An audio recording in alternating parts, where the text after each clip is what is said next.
बिस्मिल्लाहिर्रहमानिर्रहीम अस्सलाम वालेकुम। सऊदी इन्फो यूट्यूब चैनल में आपको खुश आमदीद कहते हैं। 1 फरवरी से बैरून मुल्क सफ़र करने वालों के लिए एक नई एप्लीकेशन आ रही है और इस एप्लीकेशन के फ़ायदे क्या हैं और आपने किस तरह इस एप्लीकेशन को यूज़ करना है ये तो बाद की बात है, लेकिन आज हम आपको ये एडवांस में ख़बर दे रहे हैं कि पाकिस्तान FIA की जानिब से एक नई एप्लीकेशन तैयार की जा रही है जिसमें अगर आपने बैरून मुल्क सफ़र करना है, आपके पास वीज़ा कोई भी मौजूद है, चाहे वर्क वीज़ा है, आपके पास विज़िट वीज़ा है, आपके पास हज उम्रा वीज़ा है, आप टूरिस्ट हैं और दुनिया के किसी भी मुल्क में आप जा रहे हैं, तो फिर घर में बैठ के पहले आप अपना डाटा इसमें फिल करेंगे।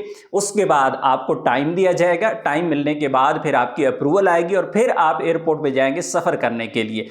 अब इसमें डाटा कौन कौन सा हो सकता है? जो ज़रूरी डॉक्यूमेंट्स हैं, जिस तरह आपका पासपोर्ट है, आपका वीज़ा है जिस मुल्क का लगा हुआ है, आपका प्रोफेशन क्या है, वहाँ पे आपने काम क्या करना है, उसके मुतल्लिका कोई भी डिग्री या सर्टिफिकेट या जॉब प्रूफ जो भी होगा वो होगा और साथ में आपकी एयर टिकट होगी, तो वो आप पहले से ही अपलोड करेंगे और फिर आपकी जब मंजूरी होगी तो उसके बाद आप एयरपोर्ट पर जा पाएंगे, अदरवाइज़ आपको ट्रैवल नहीं करने दिया जाएगा।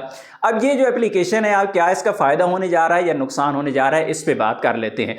पिछले दिनों आपने कुछ महीने पहले देखा होगा कि एयरपोर्ट्स पे बहुत ज़्यादा मसला आया था ऑफलोडिंग का। हर बंदे को ऑफलोड किया जा रहा है, इवन के एक एक फ़्लाइट के आधे आधे मुसाफिर उनको ऑफलोड किया गया। जी इसके पास डॉक्यूमेंट नहीं है, इसका वीज़ा गलत है, ये बंदा ऐसे लग रहा है जैसे भीख मांगने जा रहा है, इसी शक्ल से ऐसे लग रहा है। मतलब इस तरह के इतने ज़्यादा मसाइल हुए हैं कि हर बंदा ही घबरा गया था इन चीज़ों से। और उसके बाद एक ऑप्शन दिया गया था कि आपने अगर एयरपोर्ट पे परेशानी से बचना है तो फिर आप 2, 4, 5 दिन पहले FIA के ऑफिस चले जाएं, वहाँ पे जाके अपना डाटा वेरीफाई करवाएं, उसके ऊपर स्टैंप लगवाएं और एयरपोर्ट पे आपको नहीं रोका जाएगा। लेकिन अभी जो एप्लीकेशन आ रही है ये उससे एडवांस है। अब एप्लीकेशन में अगर आपको अप्रूवल मिल जाएगी तो आपको इंशाल्लाह कोई मसला नहीं होगा, आप एयरपोर्ट से ट्रैवल कर पाएंगे, एयरपोर्ट पर आपको कोई भी नहीं पूछेगा। एक चीज़ तो ये अहम होगी। दूसरी चीज़ ये है कि इसमें जो नुकसान है ना, वो नुकसान बहुत आम लोगों के लिए है, क्योंकि ज़्यादातर पाकिस्तान के लोग हैं जो बाहर मुल्क जाते हैं वो मज़दूर तबका लोग होते हैं और ज़्यादा पढ़े लिखे भी अक्सर नहीं होते। तो पहले तो मुश्किल उनको ये आएगी कि यार एप्लीकेशन पे डाटा फिल करना, चले वो तो हम यूट्यूब पे ही आपको सिखा देंगे कि किस तरह आपने अपना डाटा एंटर करना है। लेकिन मसला यहाँ पे आ जाएगा कि अगर किसी की रिक्वेस्ट रिजेक्ट हो जाती है कि जी आप ट्रैवल नहीं कर सकते, तो फिर क्या होगा? अब सामने बंदा बैठा हो इमिग्रेशन वाले के सामने, तो उसको तो बंदा बता देता है कि भाई ये चीज़ ऐसे नहीं है, ऐसे है। बंदा हाँ ना में कुछ तो कुछ कह देता है। लेकिन अब एप्लीकेशन में ज़ाहिर है अगर आपसे कोई डॉक्यूमेंट मांगा जाएगा तो फिर तो आप प्रोवाइड कर देंगे।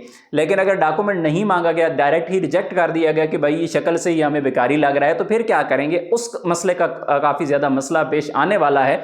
लेकिन हो सकता है कि एप्लीकेशन के अंदर ही या फिर मैनुअली उसका और का तरीका बता दिया जाए कि आप किस तरह इसको क्लियर करवा सकते हैं।